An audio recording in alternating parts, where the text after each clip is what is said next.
Leave is one of the most important items on the agenda, and that is our demographic advisory panels. So Victoria, if you could come through. What will happen is that Councillor Casey will move this item, and His Worship the Mayor will second the advisory panels. And they will give a discussion. I'll get Victoria to open up, and then we'll move in. And Victoria, if you let us know which demographic panels the co-chairs will be going in that order. And then after each, we will ask to see if there's any pātai first, and then whakaaro questions or comments. So look, welcome, Victoria. And I'll leave it to you to go through and open it up. I do, have, just before you start, I've got some comments from Councillor Casey, and she has asked me to read her comments around the advisory panels, but I will do that at the closing, as she is the mover, and she will close the debate, and I will read that on her behalf. Kia ora, tēnā koe. Kia ora. Thank you, Chair. Tēnā koutou katoa. It's my great pleasure to introduce this report, which, with its attachments, summarises the activities and achievements of Council's 6 demographic advisory panels over this term. The panels, established and appointed by the Mayor, with work programs endorsed by the governing body, generously share knowledge, experience and perspectives through the lens of diverse communities. It has been said before that staff have a responsibility when giving policy advice to talk about the impact of that advice on people in our communities. We need to understand the makeup of our communities and the perspectives within those communities. A key way to access this understanding is through listening to people's lived experience, and this is provided by Council's demographic advisory panels.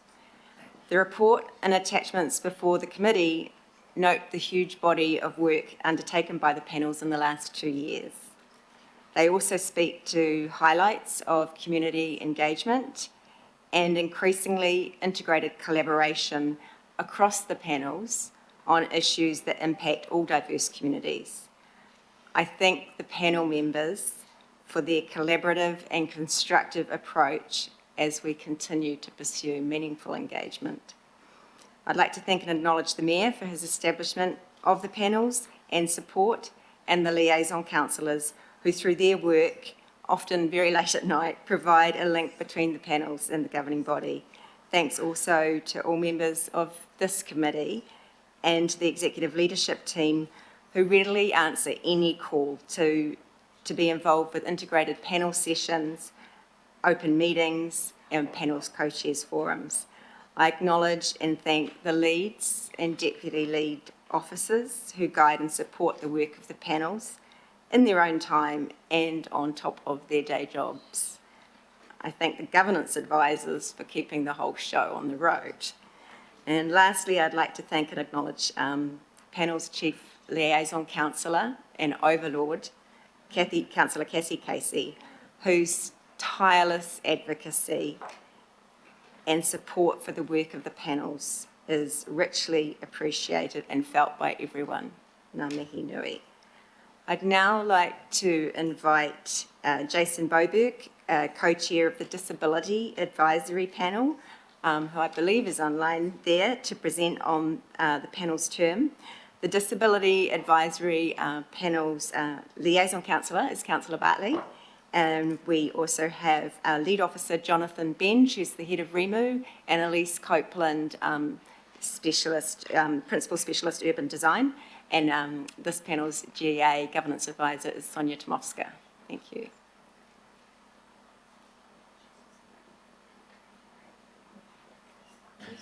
Victoria, I've just been advised that Jason is not online. Can we go to our next one, please? And then once Jason comes on, we'll go back to him. Sorry, to the people in person first. Nobody's online yet. Okay. So for those that Sonia's just said, no, none of our other panels are online, maybe is because we've gone through very quickly with our agenda. So those who are here, if we go to those co-chairs, we could then go with the flow, as my late mother would say. Absolutely. So I would like to invite Claire and Gail up from the Seniors Advisory Panel, along with Lead Officer John Nash. Kia ora. Morena koutou, ladies and gentlemen.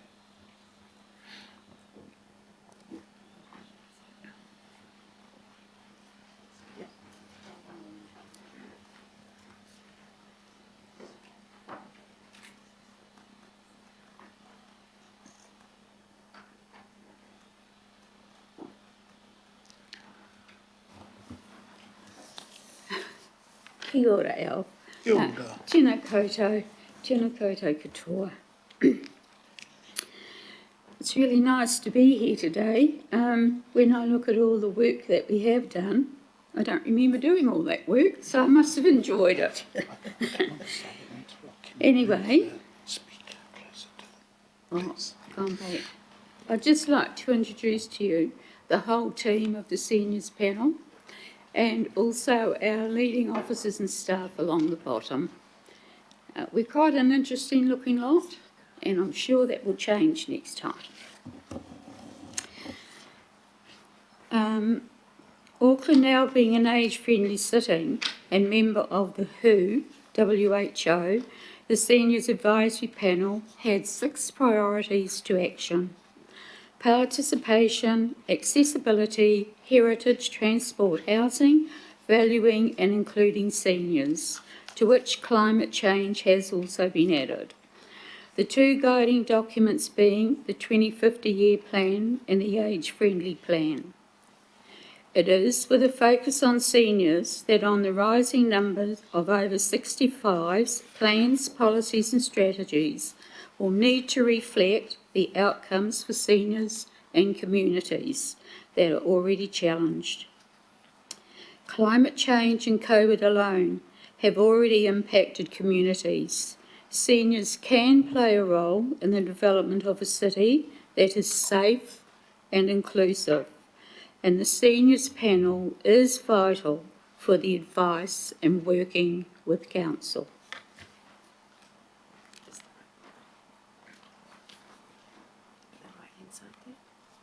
This one?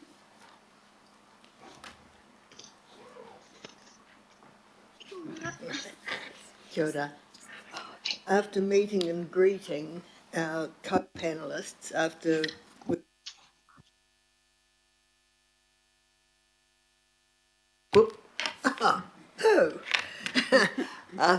meeting and greeting our co-panellists, after our appointment, we got on with the mahi.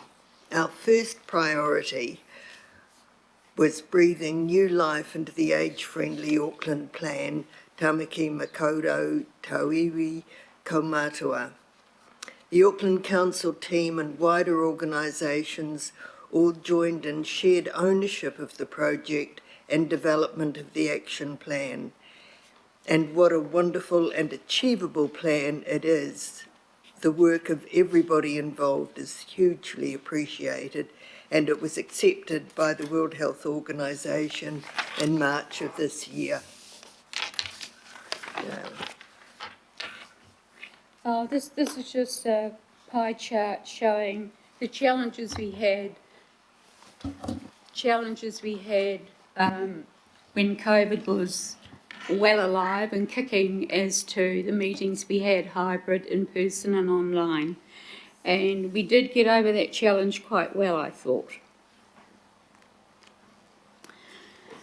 The Seniors Panel have had the benefit of taking part in the Council working groups. Thriving Communities covers how the need to have a good working relationship with our communities.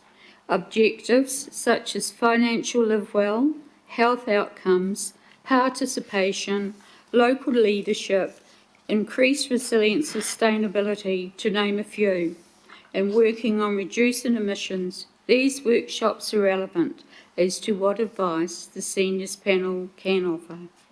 Members have also worked on elections and climate change. Where are we heading? What is the potential outcome? What affects us? Rain, heat, wind, emissions and more. As seniors, we want the best outcomes for this, ones that are effective, moving towards how we use power, what ecosystems could be put in place. Understanding these issues will change how we live, how our communities will support each other. Re-educating and changing lifestyles, all this is very real, and the seniors panel can be there to offer advice and input in consultation with council officers. The co-chairs forums are a benefit as it offers the opportunity to discuss the issues and aims of other demographic panels. Cross-panel discussions have also been affected by COVID, as do the number of meetings held, and for the future, new panels, it would benefit to increase cross-panels meetings.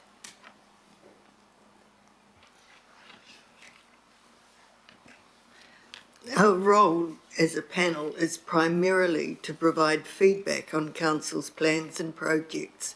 Of particular concern for our panel have been issues around the possibility of reduced access for older people to public and private spaces and places.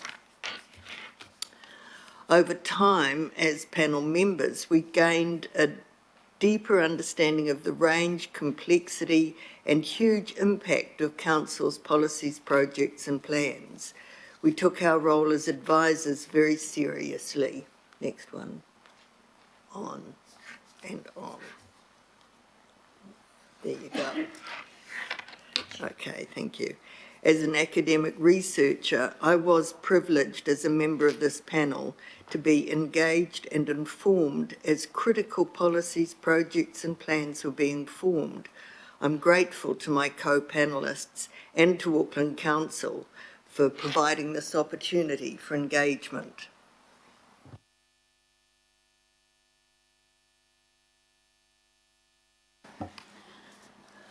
The last slide shows, we have there the top picture is when Minister Aisha Verrill visited us, and that was quite something we'd been looking forward to for the 2 years we'd been there, so it was wonderful. The slide underneath is I think it was captured at a Zoom meeting, was it not? Yep. Yes, and the one on the right is of the group. So where to from here for the seniors panels? I want to thank Councillor Casey and Councillor Mulholland, and especially the seniors lead team. A special thank you to the Mayor Goff for having the foresight and the understanding as to demographic panels. We are thankful to have had the opportunity to bring the community concerns and thoughts to Council through the advisory panels. Councillor Filippino for the help and support on the age-friendly plan. The seniors do have a part to play as to how Tamaki Makaurau grows and changes. Parks, housing and transport will make significant changes to our Tamaki Makaurau Te Awhiko Mātua. There is still much to do in this very diverse city, so many different cultures with so many needs. The challenges ahead are numerous, and the seniors panel and the other demographic groups can, and I'm sure will, be the perfect medium to get advice from residents and communities, inviting them to answer surveys, to be involved in community matters, and to voice concerns that matter them. The new panels will be deciding on what their focus will be and understand the role and expectations Council have for them, to quickly come to terms with how Council works and what the priorities are, and how to give advice on Council strategies. The opportunity to work with a lead team and staff and other organisations is a bonus and valuable. I'd like to thank you all who have taken an interest in the seniors panels, and with that is kaitiaki of the age-friendly plan. It stands to say, e hara takatoa, he takatahi, he takatini. Success should not be mine alone, but success of a collective. Thank you. Ladies, thank you so much. Sorry, I don't know who. Whoever's got their microphone on, can you turn it off, please? We're just hearing some background noise, those that are online. Ladies, just want to say thank you. And, you know, I mean, I'm just going to open it up for any questions. And then I'm going to invite, firstly, John to see if he has anything to say. And then I'll close that off with Councillor Bartley as the liaison, if she wishes to say anything. Oh, it's not yours, Sue. Sorry, my apologies. No, Holland. Yeah, Yep. Tracy, sorry. Sorry, yes, Yeah, so look. that is myself, yeah. Yeah, any partai first? Are you Councillor referring to Sayers. me, Chair? And I'll get the ones inside here, Tracy, first, Councillor Mulholland, and then I'll leave you to say the last response before you move to the next panel. Thank you. Councillor Sayers. Thank you very much, and through you, Chair, I just wanted to acknowledge the work that had been done. Thank you very much for your presentation and updating the rest of the committee on your work. Well done, and as you've indicated, long may it continue into next term. So a great effort. And I guess my question, I was very interested to hear around your findings around accessibility and being kind of a major focus for the Auckland Council. My question's around, I've just been out door knocking, electioneering for the last few months, and particularly around Warkworth in my area, there's probably a number of people that would identify as being, senior citizens. And what they're feeding back to me is around the cost of living, just the impact that's having on them. And mainly when they explain that to me, it's mainly around pension, and they're trying to live off the pension. So I was just curious, my question's around does the senior panel have any position or statement around and when they talk about council, they obviously talk about rates and fees, going up for them and those costs. So is there any feedback that you could perhaps give to the committee around, the impact of council's rates and fees, so we just better understand how your advocacy rests around that area? Is there any statement you can make there? Thank you. Thank you, Chair. Thank you. Good question.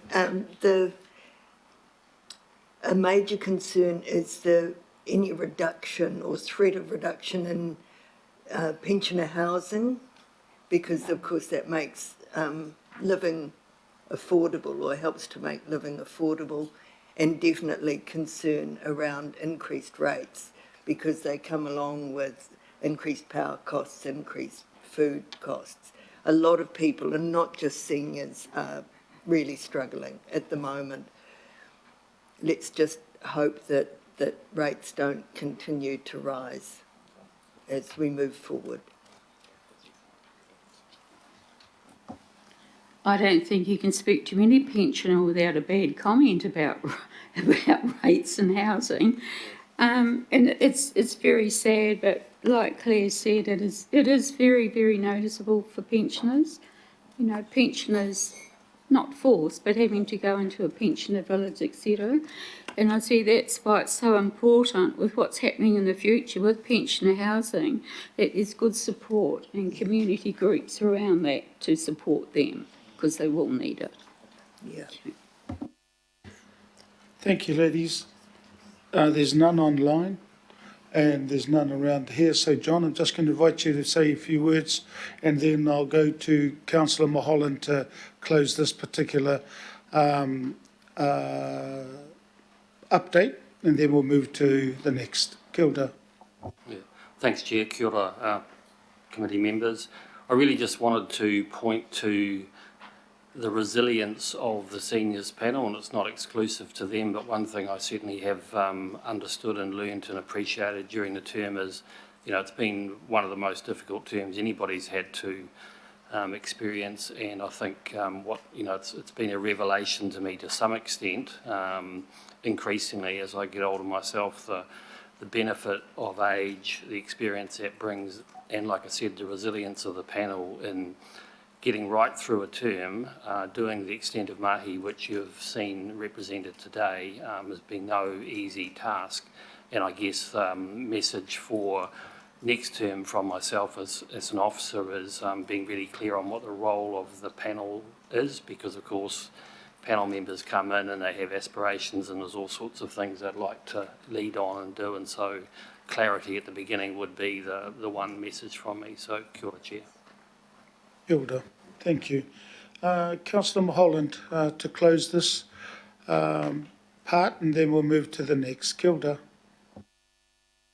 Kia ora, thank you, Chair. May I firstly acknowledge the panel and the co-chairs. I certainly agree with when Gail talked about the need in the future for input from community in other ways, which I think will support any future panels, and especially this panel. I also want to acknowledge that in the beginning we did, there were some challenges, and we did have a couple of resignations. So I want to acknowledge the people that have all contributed in the way that they could and what they have done, because I think it does take a team. John, you're an amazing council officer, and the work that you have done to support this advisory panel has been outstanding.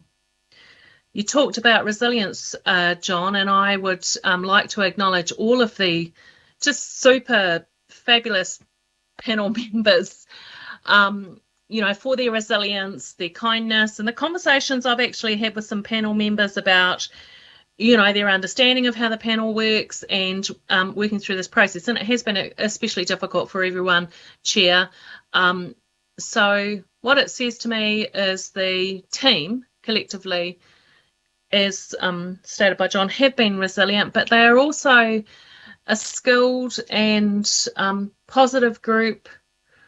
In my view, they have done the best they can with the tools they have, and I know they would like to, from the work from what was shared with me, like to see more occur in the future in relation to the opportunity to get more feedback from seniors in Tamaki Makaurau. So thanks, Claire and Gail. You have been real champions, and to those members for the second time round and for this term, you are the spirit that drives us to, I guess, keep standing in these positions as elected representatives. I acknowledge you and thank you for everything you have done. Thank you to the staff for your contribution and your support. Kia ora tātou. Kia ora, thank you. And ladies and John, thank you so much. Kia ora. We'll now move to the Youth Advisory Panel. I just want to welcome Murali and Amy and also Carol. Kia ora.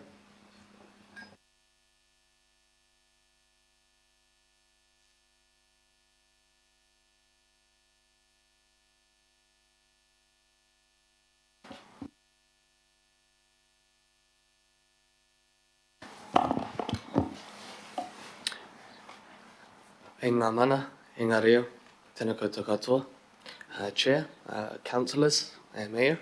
Thank you for having us this morning. My name is Murali Krishna Mayesan, and I'm joined here today with Amy Irvine. We have had the responsibilities of being co-chairs of the Youth Advisory Panel and Cross-Panel Climate Change Working Group, respectively. We've also had the opportunity to work together on the Youth Advisory Panel with a number of youth from across Auckland to discuss, gather information on, and provide feedback on various initiatives helping support Auckland Council's strategic programs. Just a very quick high-level summary of achievements. So 11 workshops, 5 open meetings, cross-panel hui, cross-panel working groups. 2 of our members had the opportunity to participate in the Aspiring Leaders Forum in Wellington, co-chairs forum every 2 months, 3 sessions with governing body, including annual budget and long-term plan feedback. And of course, all of this was completed throughout multiple lockdowns, a global pandemic, a changing world alongside panel members' jobs, studies, and everyday lives.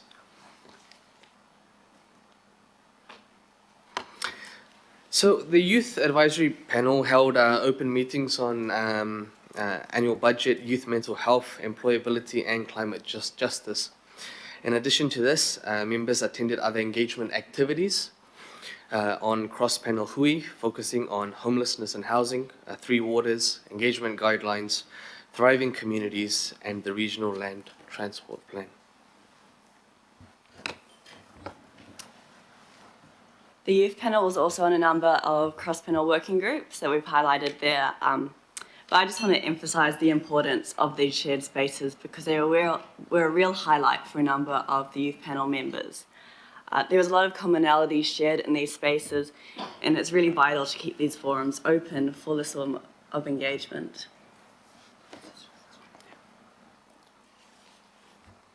So in the last quarter of 2020, the PACE Committee approved the Youth Advisory Panel to work on these areas as part of our strategic work program. And so in regarding mental health, we had an open workshop at the Te Atatu Peninsula Community Centre. An amazing turnout, considering this was just before lockdown and during that whole phase. So I could see the community wanted to participate in person. Youth employability, fantastic open workshop with representatives from universities, from businesses, local businesses, and young population as well, coming together to work on potential solutions regarding this area. Cost of living and youth homelessness. So housing has been an issue, not just for our own panel, but panels across the board. So there was a cross-panel hui regarding this matter. And regarding climate justice, not only was there a workshop on the climate action targeted rate, but we also provided a detailed report and participated in the Design Your Future climate change digital campaign. So throughout our term, there was a number of other pieces of feedback and advice we gave. There's a long list up there, but there was a real common theme with transport. There's a real sense from young people of where you live shapes your present and your future. So this was a real massive concern for youth because it shapes what amenities you have available. And I think that it also really highlighted the importance of the youth voice that we were coming and having to give all this feedback and advice and with such a highly sought after panel. One of the other projects we worked on was through the Am Auckland Refresh.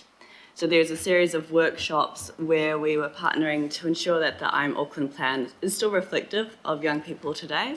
And these workshops were highly centred on engagement strategies because throughout our time, a constant issue that comes up time and time again is how do we engage with youth? How do we engage with these hard to reach communities? And this was a real time to centre and have this korero around what are we missing from the youth picture? Is it just the way that Auckland Council looks to young people? Is it an uncool organisation to engage with? Is it this professional environment? Who is speaking to the youth? And it was a real fun chance to get to meet and discuss more creative ways of engagement. And this kind of leads on to our reflections from the panel. I want to highlight that there has been some real incremental changes and real positive changes as well. I served on the previous panel, so it's about 6 years I've now been with Auckland Council, and I have seen a massive shift. And it is a real positive highlight to feel this. Despite the challenges of being in a lockdown, the demand for youth voice was still strong, which is really showing the importance of having rangatahi perspective. And look, even though these have been incremental changes, which aren't my favourite mode of change, it is nevertheless strides forward. I want to just end from my point saying that we are the future as youth, but that does not mean you can place the onus on us to solve the problems of the future, as it requires action now. So just adding to that finally, as you all know from lack of in-person meetings to changing how we engage with the community and try to collate insights to share with Auckland Council, this journey has had its own challenges. But in light of this, the Youth Advisory Panel have done a tremendous job, and as a co-chair, like this is my first time doing this, I'm very proud of the panel and the work that they have done to navigate through this environment and still contribute to numerous working groups and workshops, as well as delivering to the key work areas proposed by the panel to the PACE Committee. We hope the momentum of the work that was achieved over this term is continued by the incoming panel, and we look forward to seeing the progress that is made in the coming years. And wrapping that up, I just want to say a big thank you to Sophie, Olivia, Carol, Morgan, and Victoria, because without all of them, we would not have been able to achieve what we have. So a big thank you to all of you as well. Tēnā korua, I just want to say again thank you as well. Any pātai? Councillor Watson. Yeah, thank you very much for your presentation. You, Amy, you in particular mentioned the challenges of engagement and the steps of some sort anyway that have been made in your 6 years. Do you have a view whether like a kind of civics education at some point in secondary school would help, kind of stimulate that engagement, or give people the young people the background as to what council does, how its elections function, what opportunity there is for people to influence things? Do you think that would be a good grounding that then could be built on, even just by way of a short block or course at school at some point?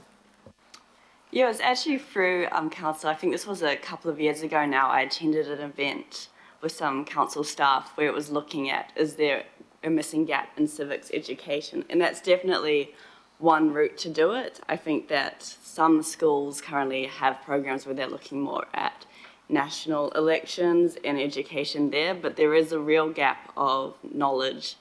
I would say not even just in young people about the importance of local elections that we see time and time again.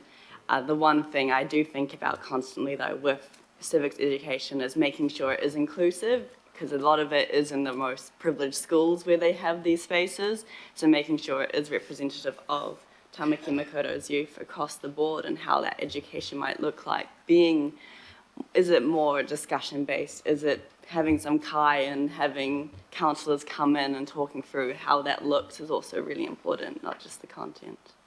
Yes. Thank you. I think that's really good. And just by way of follow-up, we're at election period now. In some previous elections, Year 8 students, for instance, voted for the candidates. And certainly the schools that were in my ward, that was incredibly successful. The students were better informed than the community as a whole, and they took that information home to parents. So it was, to your point, they're actually educating other people who didn't know much about it, who are adults who'd been around for a while. But thank you, there's some really good comments here. There's no further pātai around the table nor online. I'm going to invite Carol to say a few words, and then I'll go to the Liaison Counselor, Councillor Henderson, as I would do with all the updates. Kia ora. Thank you, Chair. Kia ora koutou. It's been a real privilege to have supported the Youth Advisory Panel over the last year. When the term started, when I was Principal Advisor Panels, I've been involved from the beginning in terms of the whole recruitment process, and to see them grow and develop and contribute in a really meaningful and constructive way. And it's been a real privilege when I changed roles last year to have continued to serve with them. I really want to spend a little time just to acknowledge the work of Morgan, who has been the Deputy Lead from the beginning. He spent a lot of last year carrying the load for being the lead and the deputy lead while we were waiting to try and appoint somebody new into that role. So I just really want to acknowledge his work and his support to the panel, which has been amazing over the last couple of years. So thank you so much, Morgan. It's been a privilege to work alongside you as well. And just want to acknowledge Victoria coming into the Principal Advisor role as well. So she's been a great advocate and a great support, and she's been doing a fabulous job in terms of looking after us and keeping us all on track. So thank you to Victoria as well. And lastly, just to thank all the teams who have been really receptive and really encouraging of the Youth Advisory Panel and really wanting to engage with them in an authentic way. And particular shout out to the Am Auckland team who've been with us from the start. So yeah, thank you all. Thank you, Karen. Also, just to acknowledge your work prior to Victoria coming on. Kia ora. Councillor Henderson to close this part, and then we'll move on. Thank you. Yeah, just want to add my voices to these acknowledgements, because This is the hardest term for our advisory panels maybe ever. With COVID lockdown really challenging, any kind of engagement and process like this. So particularly for our young people and our older people as well, I think personally we're the most hard hit through this process. And so just seeing how much the Youth Advisory Panel have done in this term and really trying circumstances, I think is a credit to the people involved, a credit to our young people that have done such fantastic work. And again, I just want to acknowledge the staff that have been really passionate and diligent and really hardworking and supporting the Youth Advisory Panel all throughout this 3 years. I think you've all done a really wonderful job, and the city really is in your debt, all of you, for what you've provided. So thank you very much. Kia ora, Shane, and thank you to you both, and also to you, Carol. Kia ora. We'll now go online, and Jason. Kia ora, Jason. I'll leave it to you, and I know that John Benj is the liaison officer, but he won't be here, so I just want to acknowledge you, Jason. Kia ora. I'll leave it to you. Kia ora. Thank you very much, Chair. Tēnā koutou katoa. My name's Jason Burberg. I'm the co-chair of the Disability Advisory Panel this term. I've got a blue blazer on, a white collared shirt, and a little green pin for climate reality leadership. So that's my image description today. So thanks very much, and it's a privilege to be presenting to you all today on behalf of the Disability Advisory Panel. I think we can all agree that our community panels are something that we should be very proud of, especially this term. I think it's fair to say that we have all delivered an extraordinary amount of work in the context of a pandemic that has severely impacted our work programs, engagements, and personal lives. I'm particularly impressed with the work of our Disability Advisory Panel, who have gone above and beyond their roles, advising both the Mayor's Office and Council teams, all while undertaking the additional task of keeping our disabled communities safe. Being part of this panel has been both challenging and rewarding. It has reinforced the clear need for these panels to be prioritised moving forward. Our communities are experts in our own lived experience, as well as many relevant fields, and the contributions our panel members have made to council work on a variety of work streams have been invaluable. The Disability Advisory Panel has provided a critical role of advice on many initiatives, including climate change, climate justice and plastics, Auckland Council's long-term plan, affordable housing advocacy plan, Auckland transport parking strategy, thriving town centres and guidance, as well as the interpanel working groups and much more. However, the highlight for many of our panel members was certainly the Disability Leadership Community Engagement Forum that we recently hosted. I was privileged to facilitate this meeting with fantastic speakers from our community, including our own co-chair of the panel, Martine Abel-Williamson, the CEO of Able, Dan Buckingham, and the then Disability Rights Commissioner, now Chief Executive, Whaihaka Ministry of Disabled People, Paula Tesareo, who was the first disabled person to lead a New Zealand government ministry. Amongst the rich conversation, the feedback from our community was overwhelming on the need to centre and support disabled leadership across council operations. We must ensure that disabled people are recognised as the experts that we are, and that our knowledge, work and relationships are valued. Engaging with disabled people and supporting our leadership is not a tick box exercise, but it makes projects better and delivers better outcomes for all Aucklanders. We hope to see that Auckland Council embodies this ethos with a strong call for increased representation of disabled people within Council.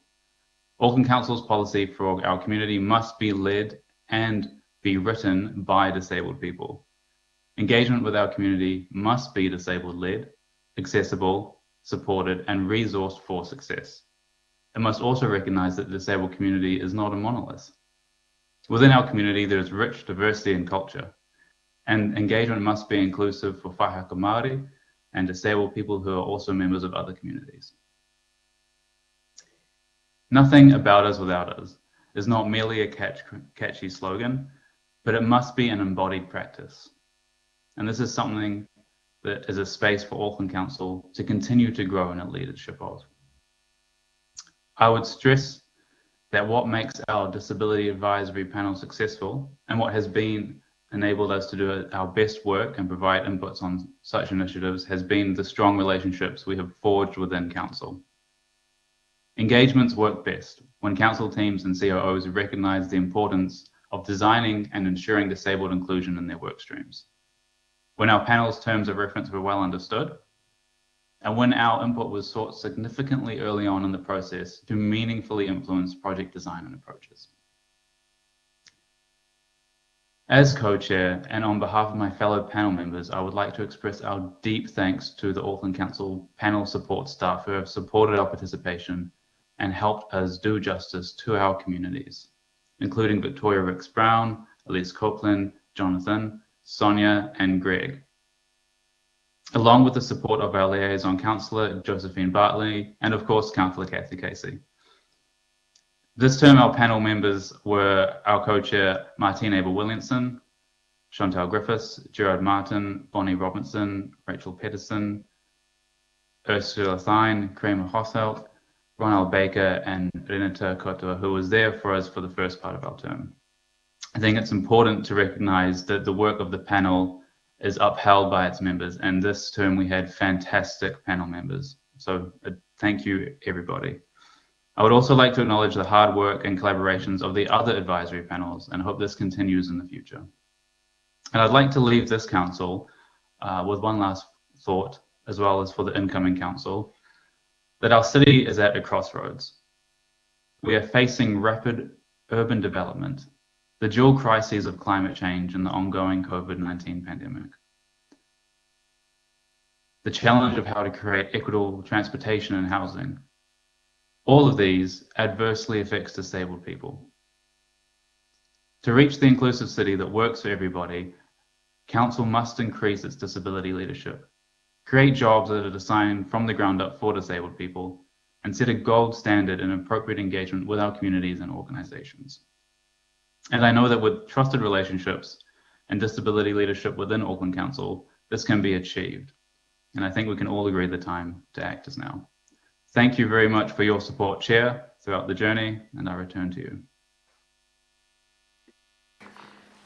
Kia ora, thank you, Jason. I'm going to open it up for questions as we have with previous. So, Councillor Coombe, you're the one at the moment is the only one. Kia ora. O tēnā koe e te hia mana, Alf, tēnā koutou, ngā mihi nui kia koutou. Kia ora, Jason, and thank you for your presentation. I've just realised my pātai is more directed at officers, but as I've got the microphone on, can I just take this opportunity to really acknowledge all of the panels, just have this one moment, and all of the contributions that add to such a richness of our understanding and depth of our decision making. So I just want to acknowledge everybody from all the panels, but kia ora, Jason, and your panel as well. So is this an opportunity, it's about the early input into our work. Can I ask this pātai now, or is there going to be a separate opportunity for a pātai to Victoria? And are you talking about, sorry, Councillor Kim, are you talking about whether the advisory panels will be part of the next incoming council? No, because that decision needs to be made first by the incoming mayor, as you know. right. And without that, we won't have a work program until a decision is made by, on the advice, firstly, of the new mayor and also the governing body. So I'm really sort of saying at the moment it's premature to ask anything around the work program when we don't know whether the advisory panels will be in the next triennial. Okay.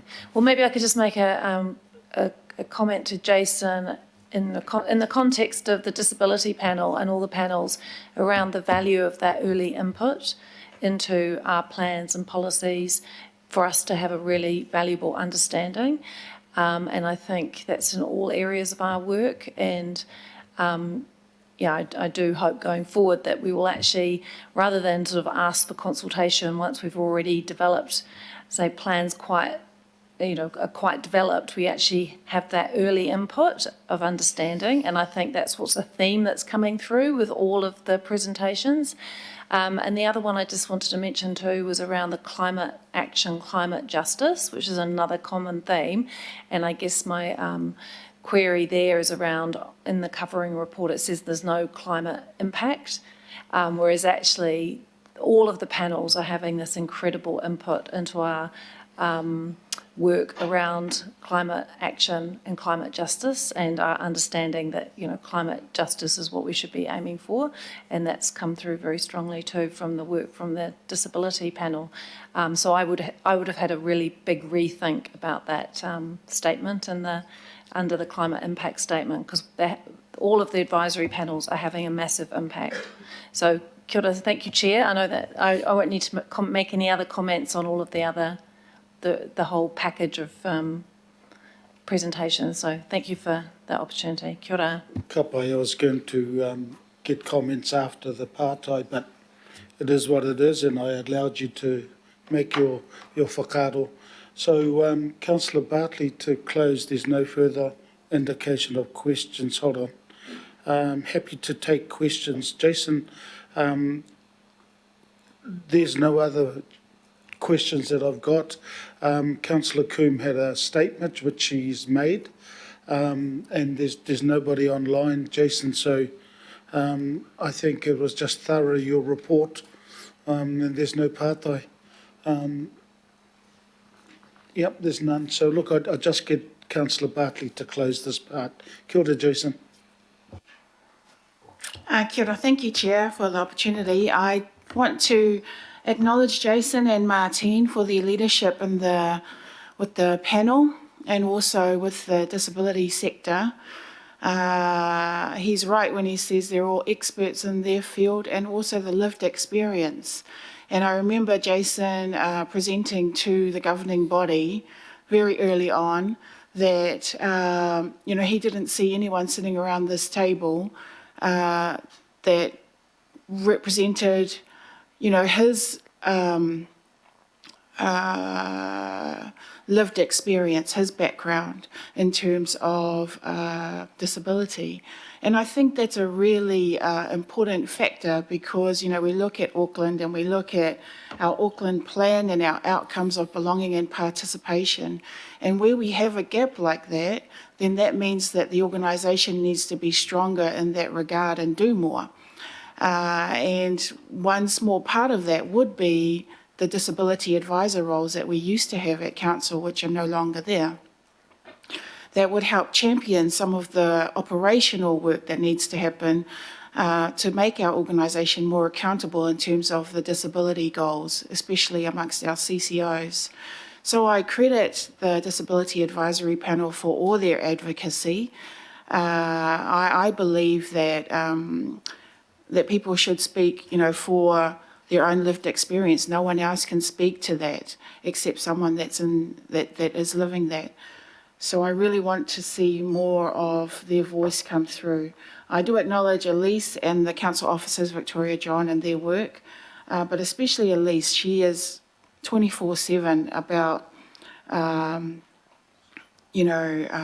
supporting our disability sector and the issues raised, because it not only affects, this sector, it affects all of us, because at one point in time we're going to have mobility issues, and so things like universal design is imperative to achieve. And I thank them for their advocacy year on year on year on this, but we don't seem to be making any inroads in achieving that. The parking strategy and their voice there, just because you have a disability parking in one place, that restricts them to where they can go. You can't just have it in one place, you've got to have it everywhere. So anyway, I don't want to be negative, but I appreciate all their advocacy and their work, and these are some of the issues that they continue to voice and raise. And representation, another big one. So all the best to our panel. Thank you so much for your advocacy and your work and your voice. Thank you. Kia ora. So thank you, Councillor Bartley, and Jason, also thank you to you. We move to our ethnic, Mohammed and Eva. and Manoj is the officer, and Councillor Paul Young is the liaison councillor. So I hand it over to both of Mohammed and Eva. Tēnā korua. Thank you, Councillor. Kia ora koutou katoa. Good morning. Assalamu alaikum, ni hao, and namaste. It is a pleasure to be here with you this morning. It has been an immense pleasure to have co-chaired the Ethnic Peoples Advisory Panel this term. Through our lived experiences, we were able to provide advice to Council's elected members and staff on a range of regional policies, plans, strategies, emerging issues, and any other matter of particular interests or concerns to our ethnic communities. We would like to thank you for taking our feedback into consideration throughout the term. We would also like to thank Council staff for their support and guidance, and a special shout out and thank you to our fellow panel members for their mahi and support during the term. During our term, the Ethnic Peoples Advisory Panel continued to engage with ethnic communities to amplify their voices, experiences, stories, and vision for Auckland. Despite challenges imposed by COVID-19, we continue to advise Council on issues of importance to ethnic communities, such as employment, housing, transport, safety, and civic participation. Throughout our term, we felt strengthened by Auckland's diversity and are continuing inspired by the growing diversity of Tamaki Makaurau. Our priorities for the term were to first increase the sense of belonging of Auckland's diverse communities. Two was to increase the connection between Auckland Council and Auckland's diverse ethnic communities.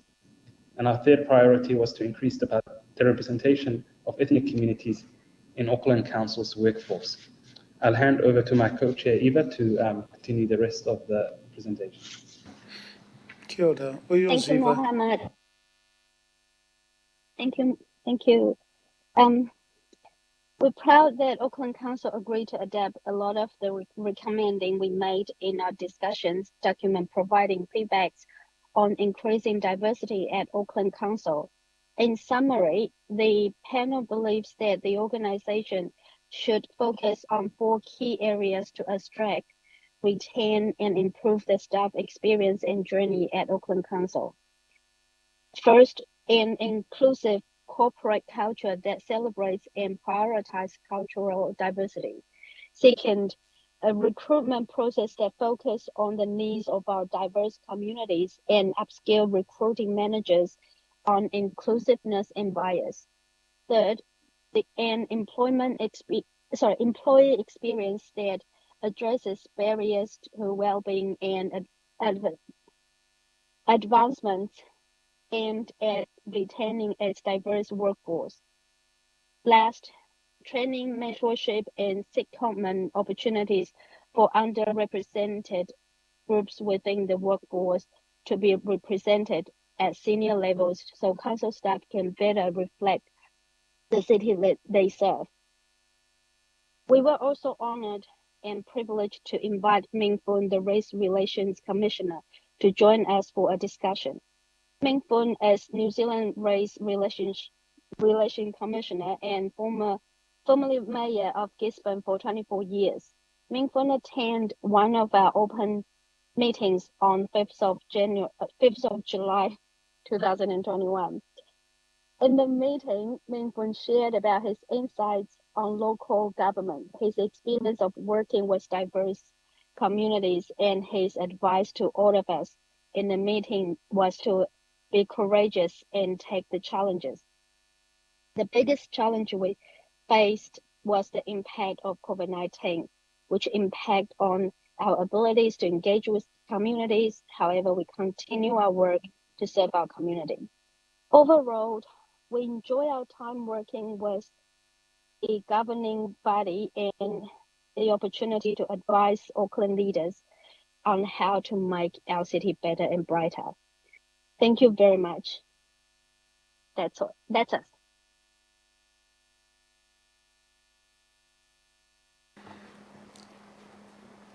So Mohammed, is it going back to you to close off, or is that it from both of you?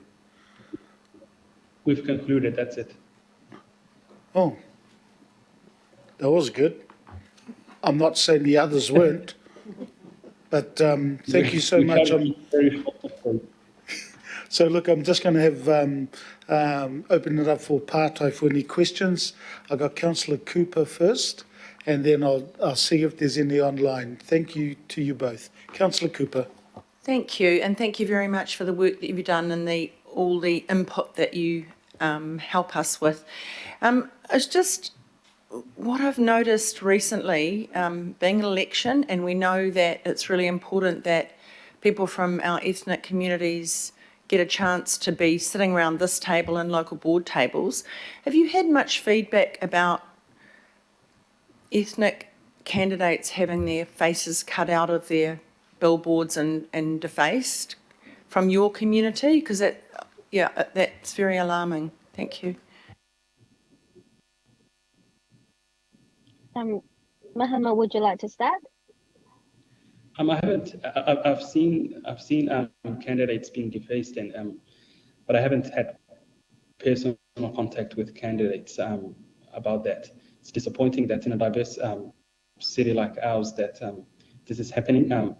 But I think to increase the representation of ethnic communities in the governing board and local boards and throughout the decision-making processes of Auckland Council is to increase awareness of the role that Auckland Council has and what it does for the city. And I think that will encourage more people to participate in the democratic processes of our city. Thank you. I do have experience that you've mentioned about before. We have an increased number of Chinese descent candidates this one, and there's a lot of lado around. And I hope that our people will be more acceptable or welcoming for diverse candidates in the future.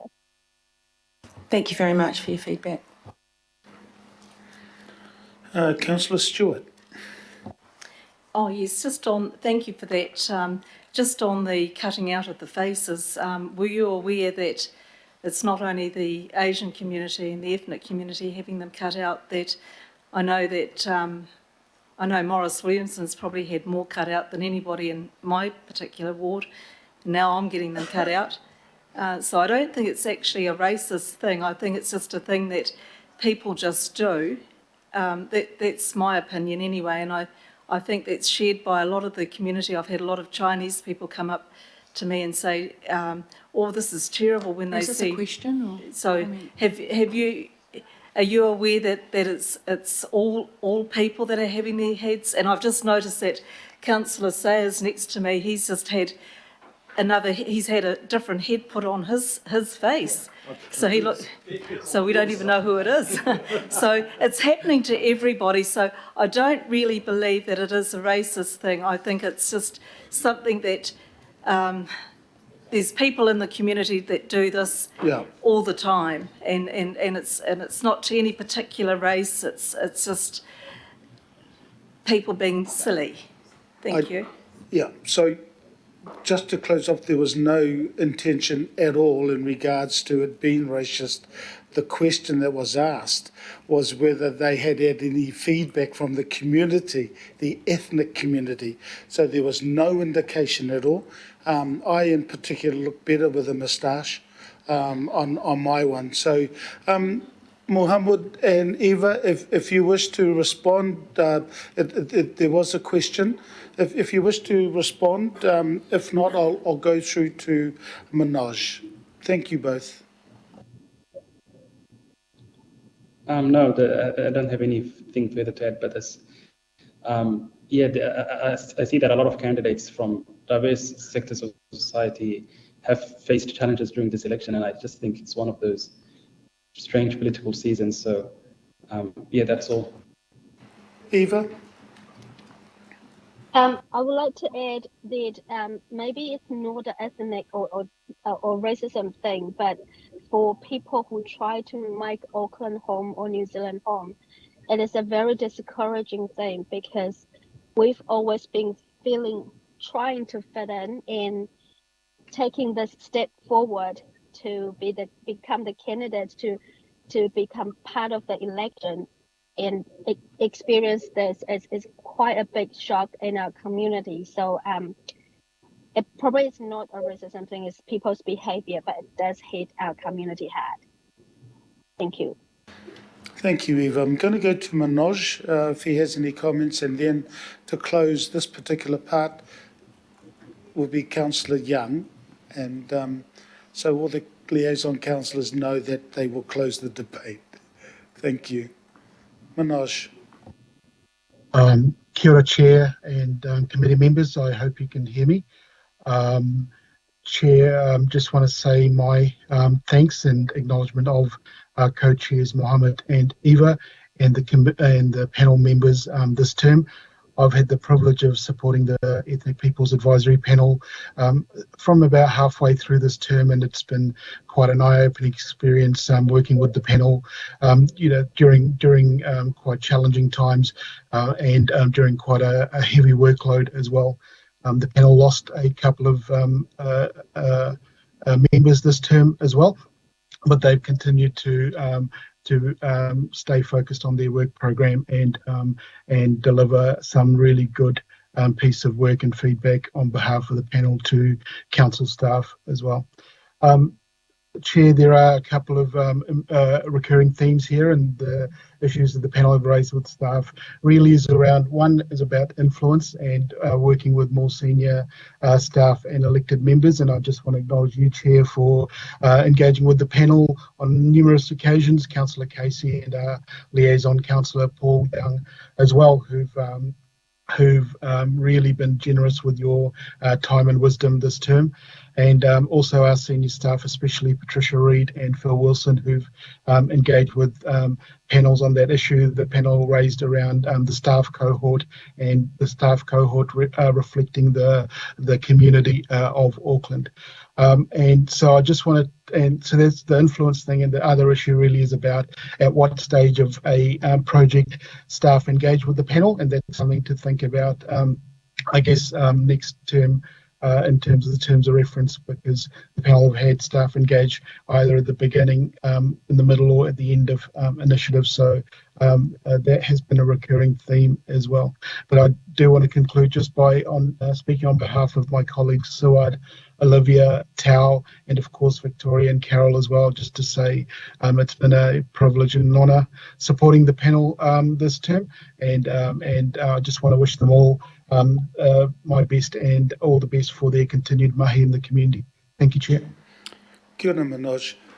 Councillor Bartley, and then I'll close with Councillor Young. As I said in the chat bar to everybody, this morphed into sort of questions, comments, and I'm not going to stop anybody because this is the last update for our advisory panel. So if we could keep it short, that would be great. Kia ora. Kia ora. Thank you, Chair. I just wanted to respond to Councillor Stewart's comments. I wanted to acknowledge the ethnic panel, but also there is a difference. There is an issue. I know everyone's signs gets vandalised, but where you are physically different to the majority, that is something that is brought to your attention and put out there and held against you. So while I can empathise with Morris and his signs, I'm pretty sure people don't say to him, go back to where you come from, or go back to your own home, or comment on the colour of his skin and call him a coconut or yellow or anything like that. So I do want to acknowledge it is harder to put yourself forward when you don't look like the majority. So acknowledging what some of our ethnic candidates are also going through. But yeah, thank you. Okay. And I'll leave it to Councillor Young to end on a good note. Councillor Young, you can close this, and then we have two more. Yeah, so, thank you, Chair. Kia ora. Yeah, first of all, I'm probably the most haircut candidate this turn. I already got 32, and the numbers is going on. But it's not my main comment. And my comment is, I would like to thank you, our staff, and all panel members in this turn, particularly the co-chair, Mohammed, and Eva, and the previous chairs, Kathy. As the ethnic community rapidly growing and a high percentage in the Tamaki Makaurau of the population, and ethnic group will play a very important role in Aotearoa, New Zealand in the future, even now. So your role and your work are really appreciated and look forward your leadership and back to the panel in next turn. Kia ora. 谢谢. Councillor Young, thank you so much. Mohammed and Eva, thank you to you both. Kia ora. Tēnā korua. Thank you. We'll move on to the Rainbow Advisory Panel. Tēnā koe, John. Sorry.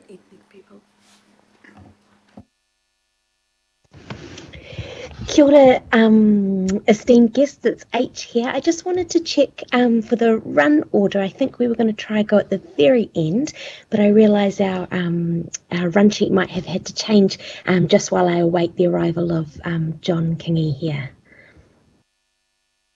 Okay, H. So look, am I... Can we go to... So you want to go to the Pacific one?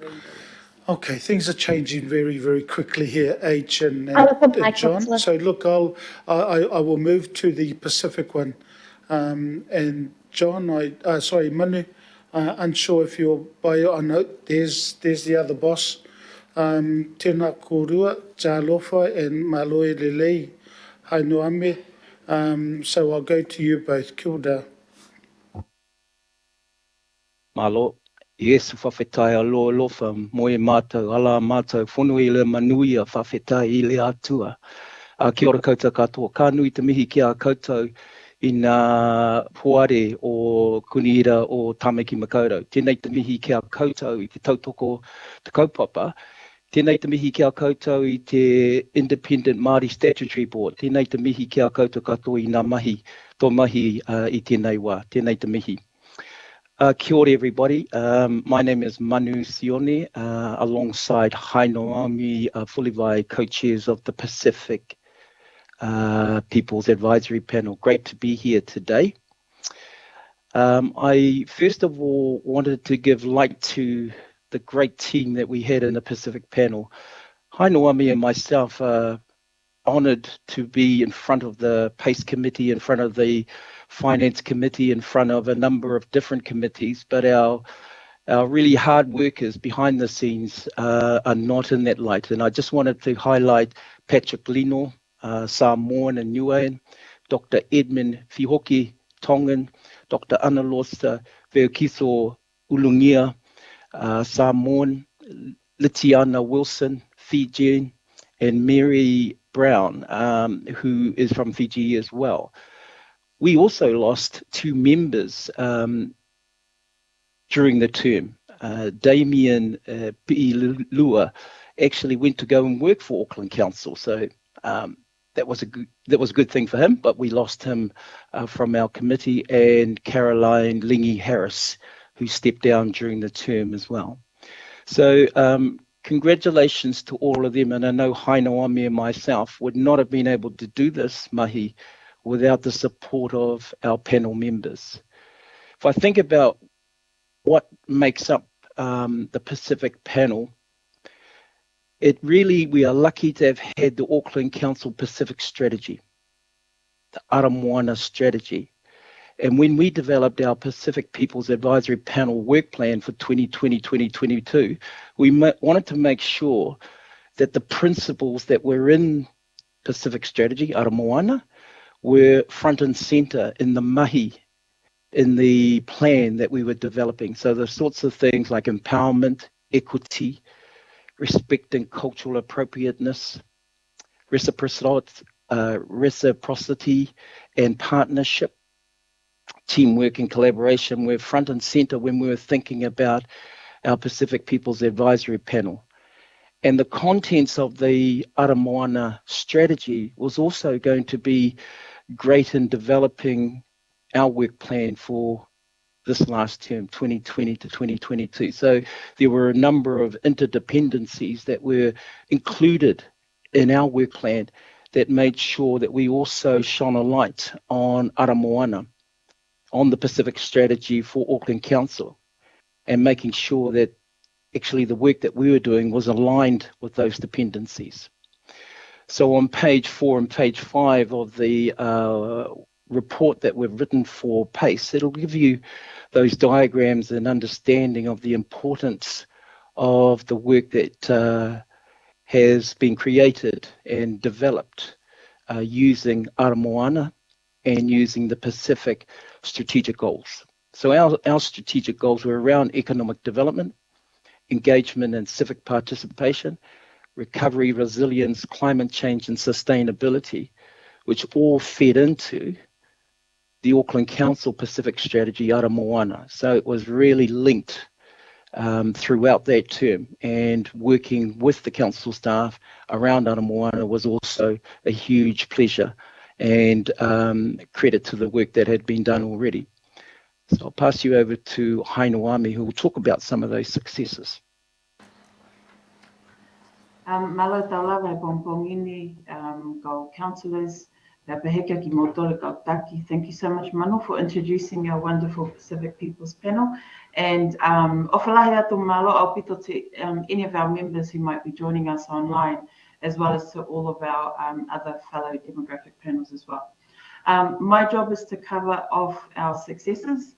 For those of you that may have access to our report, there's a whole lot of content in there. What we wanted to achieve in this report was to showcase the voices of our panels, our panel members, to also showcase the diversity in our community. It's vast.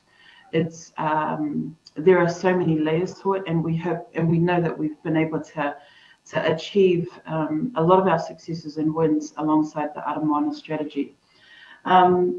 So on page 9, you will see that there are successes there that our members talk about and that they mention. Some of the key themes that are coming through from those comments are in reference to our commitment to engagement. And in the Aramoana strategy, there is there's things around the principles around empowerment, equity, respect, cultural appropriateness, reciprocity and partnership, teamwork and collaboration for us really came through in the form of our commitment to engagement. And so far we've been able to get some really good outcomes out of that.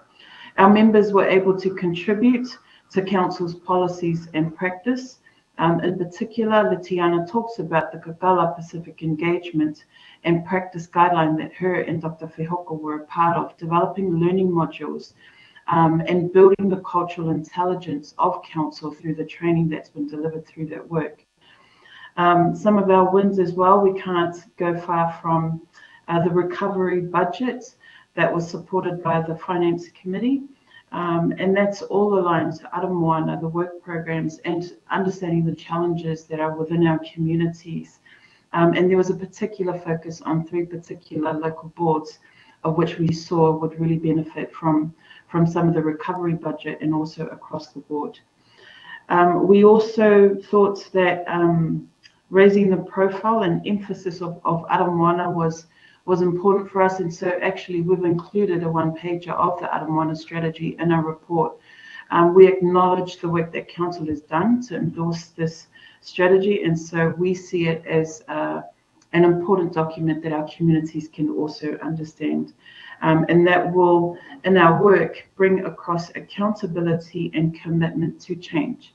So I guess the final comment in terms of our successes is all about like-mindedness, finding balance between expertise. Social and economic change has been huge for this particular panel, and we're really, really proud of our work. I think that's it from me. I'll hand it back to you, Manu. Ofalahi atu everybody, Manu. Malo pito Hainoami. One of the things I was going to cover off was around recommendations for the incoming term. But as Councillor Alf talked about, actually we don't know whether that's going to happen. So there might not be demographic councils next year. So I'm not going to talk about the incoming term, but what I am going to talk about is what councillors might be able to focus on in terms of the work going forward. So on page 10, you would have had recommendations to the term. Page 11, we do talk about areas that Auckland Council and its agencies could work on to improve on Pacific communities in Auckland moving forward. So here's some challenges that our great team had talked to. One of them was, I believe that they know what the issues are. I just think moving forward, they should work with the Pacific community leaders and empower them to enable thriving communities rather than doing it to our Pacific communities. As we saw with the lockdowns, many of our Pacific communities rallied to address the needs of their own communities and made huge success around that. Better engagement and understanding of our communities would be a more effective way to engage in purposeful engagement. Another comment from one of our panel members, commitment to equity from top down. Evident in resourcing, FTEs, development of senior Pacific leadership roles across the whole organisation, and continue the investment in Ara Moana. Another comment, meaningful engagement in the right stage of the process, at the beginning of the process. Continued investment in Ara Moana, commitment to developing and progressing the Pacific staff within Auckland Council, right to the top. Being pragmatic about the levels of influence they have in communicating that to our communities so as not to raise expectations that it cannot be met. The 4 issues that one person highlighted was still around climate change, economic development, digital enablement, and workforce development and leadership within our Pacific community. One of our matua talked about authentic communication and understanding of Pacific. So I think that was highlighted when we hosted a mayoral candidates whono in Fickling Centre, where the communications were not aligned to encouraging different communities to come through. So we changed the communications on that, and the flyer was really good and well received. Another comment, being able to connect with Pacific peoples by collaborating with Pacific communities and honouring Pacific futures. So I think that you can see, and finally, talk to our Pacific People's Advisory allies. And, you've got some great people in the staff at Auckland Council, like Victoria, Mike, Eddie, and rather than talking at our Pacific communities, stop using internal jargon, simplify your language. Actually, we can help you on that. In this day and age, with heightened social technology, it's time for the Auckland Council to become world-class, equitable leader for meaningful, sensible and positive change across the board for much better tamariki makaurau. So in finishing, there are a lot of things that we learnt, and certainly the report highlights a lot of those with the graphs and the information that you need to move forward. So I'd just like to, on behalf of Hainaami, whawhitai tele lava. Tēnā koe te rangatira e manu whawhitai tele lava, lau awhionga. Māloa pito, hainoame, thank you both. I know that your officer for your advisory panel is not online, nor is your liaison counsellor, but I know that he would end up acknowledging all the mahi, all the work that the advisory panel has done. So I haven't got any pārtai from the committee, but if there's any from the local board, they will contact you directly. Ai, ko koe nā? Okay, look at to Manu and Hainoame, what's going to happen is that there's no pārtai here, no questions, and I'm going to get Matua Wilcox to close this particular presentation, and then we'll move into our last, which is the rainbow panel. Kia ora, tēnā koe te rangatira. Kia ora, Glenn. Kia ora. Hai no me manu tēnei te mihi kia korua. Tēnei te mihi kia korua e tūtū ai ngā kaupapa mō ngā whānau no te moana kiwa. Me ngā whānau e noho ki tā o tāmaki makaurau. I roto tēnei te tino mihi kia koe e tōku whanaunga e manu. Tō whakapapa tai atu ki puka puka me hamoa. me te tau o reo i tēnei te mihi ki a koe. Just like to thank you all for being who you are and doing what you do.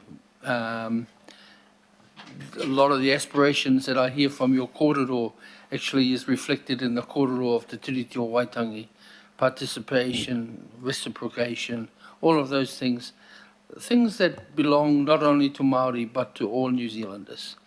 And so I'd just like to thank you for being who you are and for your panel's work this whole year, this whole term. It's not like previous panels. It's not been an easy year. It's not been an easy term. But haere tonu ana I roto I nā ringa tōtoro te atua me tōna manaakitanga no reira tēnei te mihi kia kōrua ki tō panel ki nā whānau katoa. Kia ora mai tātou. Tēnā koe te rangatira. Ka pai. Thank you both. Kia ora. We'll move into our last. And tēnā koe, John. Tēnā koe. And tēnā koe, H. Tēnā kōrua. We'll hand it over to you both. Kia ora. Ngā mihi nui kia koutou katoa.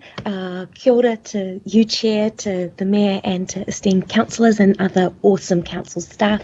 It's my delight to be joined online here with my co-chair, John Kingi, to present to you our recommendations and some special thanks that we had as our term as the Rainbow Communities Advisory Panel draws to a close.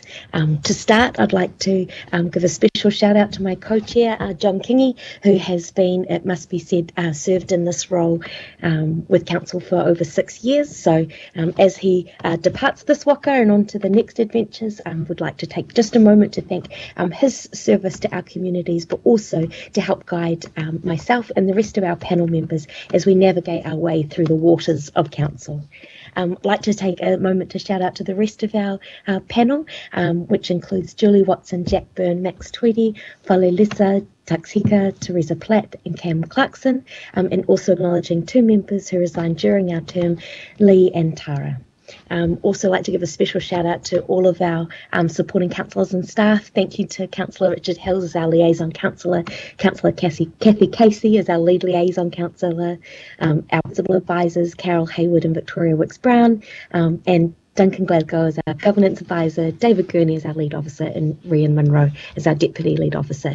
Your guidance and support has been extraordinary, and you really set the bar for what awesome public servants could look like in supporting communities to have our voice heard at these tables. At this point, I'm going to pass to my co-chair, John, to start to lead us through our recommendations that we bring to you at the end of this term. We're going to take our report as read, and we really encourage you to catch up on your homework if you haven't had time to get through that. But today we'll speak to our recommendations and are available to answer any questions. Over to you, E Hoa. Tēnā koe hoa o te rā kia koutou ai e tautoka ana ngā mihi kua mihia. He mihi tēnei hoki ki ngā mima o te Puari Māori. Nā reira, mihi atu hoki ki a koe e te kaihautu o te kaupapa nei, o te rōpū nei H, tēnei te mihi. Yes, so as H said, we're going to take the report as read. I know we're last and we're running behind time, so we're going to catch up because I know councillors will appreciate that. We're going to take the report as read, and I thought what we could focus on, H and I thought we could focus on the recommendations. And I think over the 6 years that I've been involved in the panel, our context has changed. COVID has changed our context. And so in terms of our reflection of our time, that COVID-19 lens was really applied quite heavily across all of our mahi. It did affect our efficacy and the impact that we were able to have as a panel.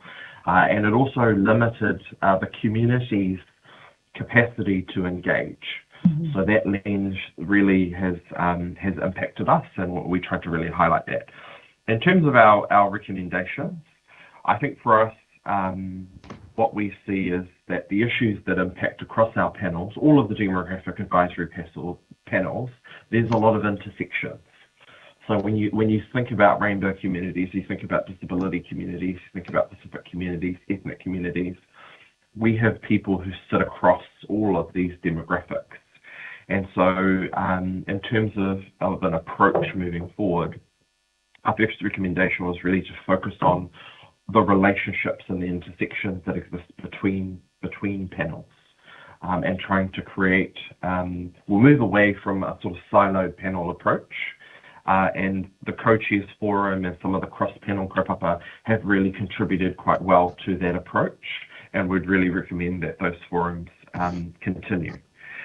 One of the things that the panel also found really useful was the regular hui and engagement with senior leaders, with the mayor, with councillors. And I think those opportunities probably were quite far in between. It's hard to bring a whole lot of people with heavy commitments together. The more opportunities for that, wā whakawhanaunga, I think the more effective the panels can be in providing the lived experience and the community representative views that we bring. The role of the Liaison Counselor, and it's been a privilege to work with our overlord, Kathy, and obviously Richard as well as our Liaison Counselor, alongside great advocates and friends like, I hesitate to say Alf, but he says that we must call him Alf, so it's with Alf and others who have been so supportive of our mahi and the perspectives that we bring. So I think for us, the resourcing question, some of our panels have already discussed the uncertainty that comes with a new mayor who ultimately authorises this function. So trying to find a way potentially to address that moving forward, acknowledging the legislative barriers and challenges that exist in that space. I think across my time as well, there are still communities that don't have a voice. So looking at, what are the recruitment processes for panels? How do we ensure that the people who are sitting in these panels are as representative and diverse as they can be? Does that mean we need to have dedicated representative seats? I think there's ways that we can look at even improving more fully the representation and the diversity. So those are some of the general recommendations. I might throw it back to Teach to see if they have anything that they want to throw in at this point. Otherwise, we are very happy to take questions. Hopefully not. You can carry on, but I'll throw it back to Teach. Tēnā koe. Kia ora, John. Thank you so much and for so succinctly summarising our recommendations. It's wonderful. I'd also just like to take this moment for one extra acknowledgement I missed from the beginning to outgoing Mayor Phil Goff. It was his office that established the Rainbow Communities panel as an additional panel alongside the other representative panels. So would like to take a moment to acknowledge his acknowledgement that Rainbow Communities are part of Auckland.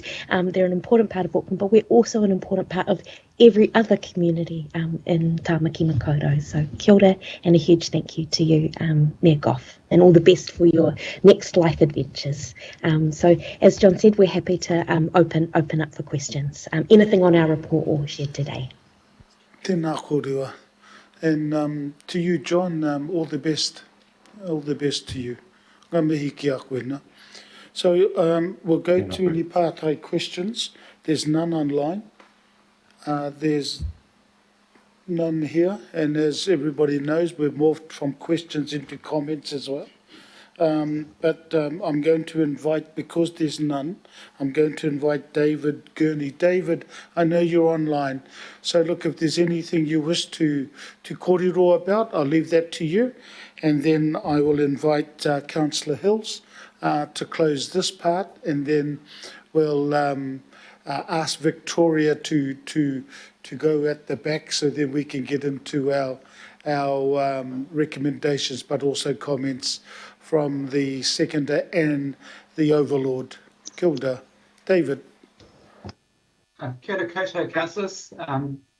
I just want to be very quick and say it's been a great privilege to support the Rainbow Panel alongside my Deputy Lead Officer, Rion Munro, and Duncan Glasgow, who's been our Governance Advisor Extraordinaire.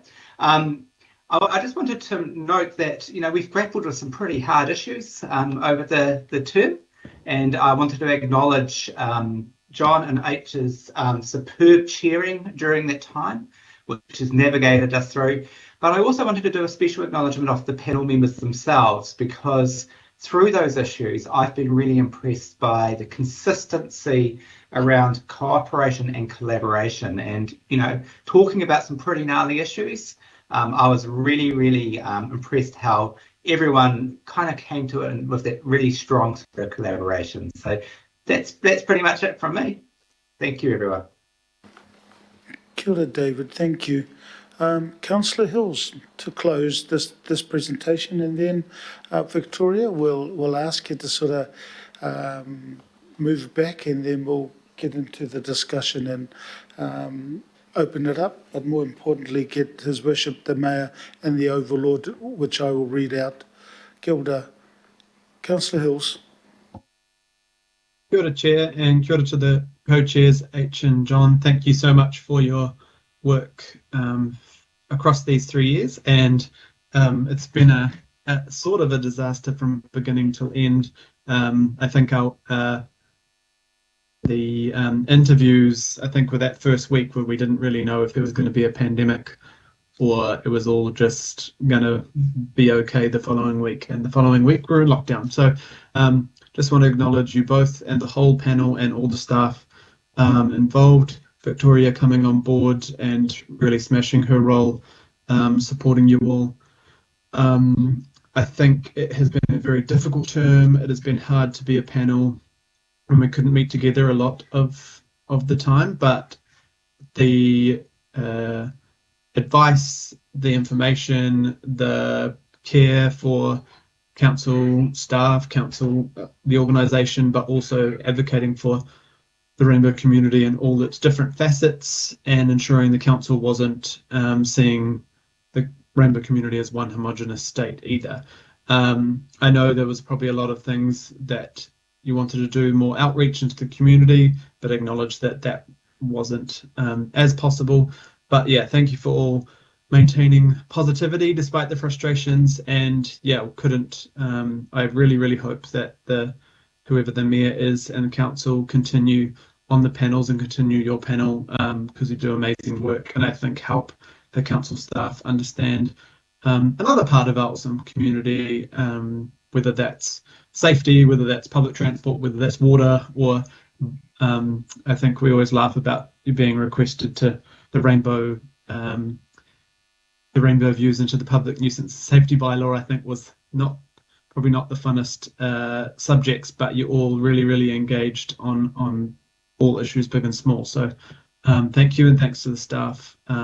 Yeah, and hopefully next time it will be much better for the panel. And just massive kia ora to John. I know that you aren't putting yourself forward again, but you've done many years on the panel and have really stood strong against or for things that have been important to you, and not kind of mucked around, and been very clear on your points of view, and really worked hard to bring the crowd together. So yeah, just want to acknowledge and thank you all, and thanks all the panels and staff and the liaison councillors and everyone involved. So thanks, Chair, and of course our overlord Kathy Casey. Thank you for your passion to get these panels up and started from the beginning, and also to it'll be part of your legacy as you retire from this work, but I'm sure you'll be continuing to work with all of us in the community in whatever you do next.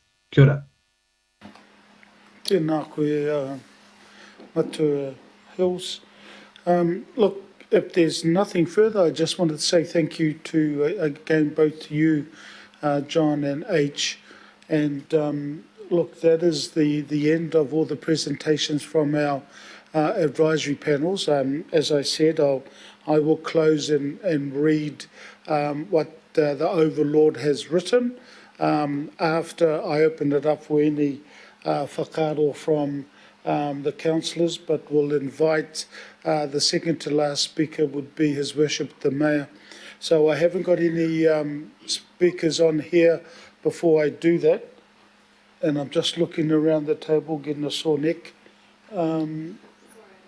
That's all right then, there's none there. So Victoria, thank you, and Your Worship the Mayor, I'll invite you, and then I will read what the Overlord has written.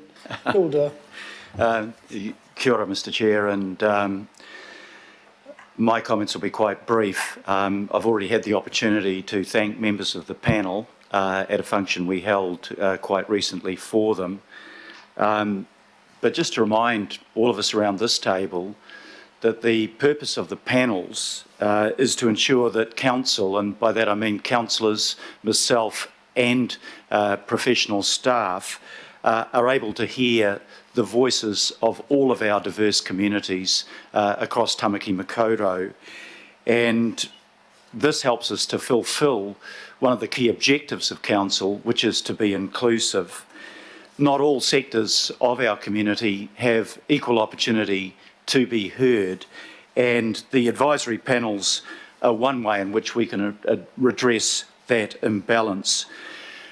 Today, we've heard from the co-chairs of the panels, and I think the quality of their presentations indicate the value that they represent excuse me, to our council. I want to thank panel members for your commitment and your input and your hard work to ensure that we are in fact guided by that principle of inclusivity. Can I thank Victoria, Wicks Brown, and all of the staff who have serviced the panel. I think you've really embraced the purpose of the panels with real enthusiasm. I want to acknowledge all of the liaison counsellors who have worked really hard in their roles, and I know you'll be reading a message from Kathy shortly, but in particular to acknowledge Kathy, who is now stepping down from council, but to thank her for her absolute passion and commitment that she's applied to the role of the advisory councils, panels. We've never been able to forget, even if we wanted to, that they are there and their voice ought to be heard. So thank you, Kathy. This is a lasting legacy for your role as the so-called overlad, the coordinator of our panels. And my last message, Mr. Chairman, is to the councillors who are coming back and to the incoming mayor, whoever that might be. My strong recommendation is that on the basis of the real value these panels have shown, that we continue the role of the advisory panels into the next term of council. Nō reira, tēnā koutou, tēnā koutou, tēnā tātou katoa.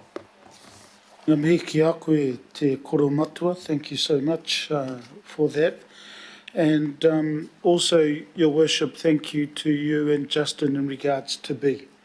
That is up there in red and everybody can see it. So thank you both. And I will read what the Overlord has written, and it will not be in a Scottish accent. This is, I am not going to give it a go. This is definitely not the way I wanted to go out of Auckland Council, but needs must. I did say my thank yous and goodbyes at the panel's end of term function and shed a few tears in the process. Today is a chance for your achievements to be laid out before the Mayor and governing body members. Be very proud that you have navigated 3 of the most difficult years in this country's history. You have all persevered and got on with making a difference for our communities despite the challenges of COVID-19. This term hasn't been easy. You have had to work through a delayed start to the term and multiple lockdowns. Despite it all, you continued to provide advice and created meaningful opportunities to talk with and listen to your communities on what matters most to them. One excellent example that you will hear more about today. During lockdown, we got to hear from a disability perspective regarding access to emergency food parcels and access to vaccination centres or at-home vaccinations and access to online information. This was critical in Council's planning to ensure our community could access the resources they need. A huge thank you once again from me to the panel members, support staff and liaison councillors whose mahi has made our community stronger. The Overlord. She's got in there PS, well done, with losing weight, Alf. So that's on behalf of Councillor Casey, the Overlord, and it's been moved and seconded. I'm going to put the recommendation. All those in favour? Aye. Against? Carried. Thank you so much. Well done, advisory panels.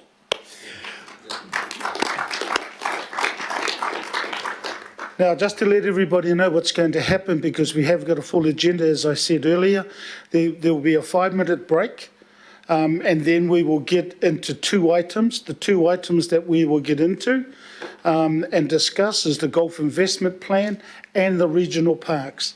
Once we end up getting that, there will be lunch after that, but those are the 2 that we will get through first. So the 5-minute break for toilet break and everything else. So, and there's also some cake. There's 3 cakes at the back to our staff and advisory panels. If you wish to have some cake, please do so. There's coconut and apple and carrot cake and banana cake. Kia ora.